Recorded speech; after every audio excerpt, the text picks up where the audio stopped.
Binasbasan ni Isaac si Jacob. Matandang matanda na si Isaac at halos hindi na makakita. Isang araw, tinawag niya ang panganay niyang anak na si Esau. Sinabi niya, "Anak," sumagot si Esau, "Narito po ako, ama." Sinabi ni Isaac, "Matanda na ako at hindi magtatagal ay mamamatay na ako. Mabuti pang kunin mo ang pana mo. Pumunta ka sa bukid at mangaso ka para sa akin. Pagkatapos, ipagluto mo ako ng paborito kong pagkain at dalhin mo agad ito para makakain ako. At babasbasan kita bago ako mamatay." Nakikinig pala si Rebecca habang kausap ni Isaac si Esau. Kaya nang pumunta si Esau sa bukid para mangaso, kinausap ni Rebecca ang anak niyang si Jacob. "Narinig ko ang sinabi ng iyong ama kay Esau na mangaso at agad siyang ipagluto ng paborito niyang pagkain, sapagkat bago raw siya mamatay, babasbasan niya si Esau sa presensya ng Panginoon. Kaya anak, sundin mo ang iuutos ko sa iyo. Pumunta ka sa mga hayop natin at kumuha ka ng 2 matabang batang kambing at ipagluluto ko ang iyong ama ng paborito niyang pagkain. Pagkatapos, dalhin mo ito sa kanya para basbasan kanya bago siya mamatay." Pero sinabi ni Jacob sa kanyang ina, "Alam naman po ninyo na balbon si Esau at ako na may hindi. Makahawakan po ako ni ama at malaman niyang niloloko ko lang siya at sumpain po niya ako sa halip na basbasan." Sumagot si Rebecca, "Anak, ako ang mananagot kung susumpain ka niya. Basta gawin mo lang ang iniuutos ko sa iyo. Lumakad ka na at dalhan mo ako ng kambing." Kaya kumuha si Jacob ng 2 kambing at dinala niya sa kanyang ina. At niluto ni Rebecca ang paboritong pagkain ni Isaac. Pagkatapos, kinuha niya ang pinakamagandang damit ni Esau na nasa bahay nila at ipinasuot kay Jacob. Nilagyan niya ng balat ng kambing ang braso ni Jacob pati ang leeg nito na hindi balbon. Pagkatapos, ibinigay niya kay Jacob ang pagkain at ang tinapay na niluto niya. Dinala iyon ni Jacob sa kanyang ama at sinabi, "Ama," sinabi ni Isaac, "Sino ka ba, anak ko?" Sumagot si Jacob, "Ako po si Esau, ang panganay niyong anak. Nagawa ko na po ang iniutos ninyo sa akin. Bumangon po kayo at kumain ng pinangaso ko para mabasbasan niyo na po ako." Sinabi ni Isaac, "Anak, paano mo ito nahuli agad?" Sumagot si Jacob, "Tinulungan po ako ng Panginoon na inyong Diyos." Sinabi ni Isaac, "Lumapit ka sa akin, anak ko, para mahawakan kita kung ikaw nga talaga si Esau." Kaya lumapit si Jacob at hinawakan siya ng kanyang ama at sinabi, "Ang boses mo ay parang kay Jacob, pero ang braso mo ay parang kay Esau." Hindi nakilala ni Isaac si Jacob dahil ang braso niya ay balbon din katulad ng kay Esau. Bago niya binasbasan si Jacob, nagtanong pa siya, "Ikaw ba talaga si Esau?"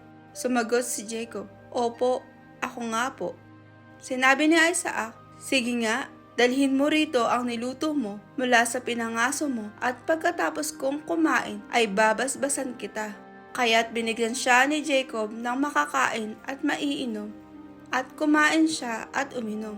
Pagkatapos, sinabi ni Isaac sa kanya, "Lumapit ka sa akin, anak, at hagkan mo ako." Lumapit si Jacob sa kanya at hinagkan ang kanyang ama. Nang maamoy ni Isaac ang damit nito, binasbasan niya agad si Jacob na nagsasabi, "Ang amoy ng aking anak ay katulad ng amoy ng bukid na binasbasan ng Panginoon. Naway bigyan ka ng Diyos ng lupaing masagana ang ani na palagi may hamog na biyaya niya para maging sagana ang pagkain at katas ng inumin mo. Naway magpasakop at maglingkod sa iyo ang maraming tao. Naway maghari ka sa mga kamag-anak mo at magpasakop sila sa iyo. Naway ang sumusumpa sa iyo ay susumpain din at ang magpapala sa iyo ay pagpapalain din." Nagmakaawa si Esau, nabasbasan din siya. Pagkatapos basbasan ni Isaac si Jacob, lumakad agad si Jacob. Kaaalis lang niya ay dumating naman agad si Esau mula sa pangangaso. Nagluto rin siya ng masarap na pagkain at dinala niya sa kanyang ama. Sinabi niya, "Ama, bumangon po kayo at kumain ng pinangaso ko para mabasbasan po ninyo ako. Nagtanong sa Isaac sa kanya, "Sino ka?" Sumagot siya, "Ako po si Iso, ang pangalan niyong anak." Nang marinig ito ni Isaac, nanginig siya at sinabi, "Sino kaya ang unang nangaso at nagdala rito sa akin ng pagkain? Katatapos ko lang kainin iyon nang dumating ka. Ibinigay ko na sa kanya ang aking basbas at hindi ko na iyon mababawi." Pagkarinig nito ni Iso, umiyak siya ng labis. Sinabi niya, "Ama, basbasan niyo rin po ako." Pero sumagot si Isaac, "Niloko ako ng nakababatang kapatid mo at nakuha na niya ang basbas ko na para sana sa iyo."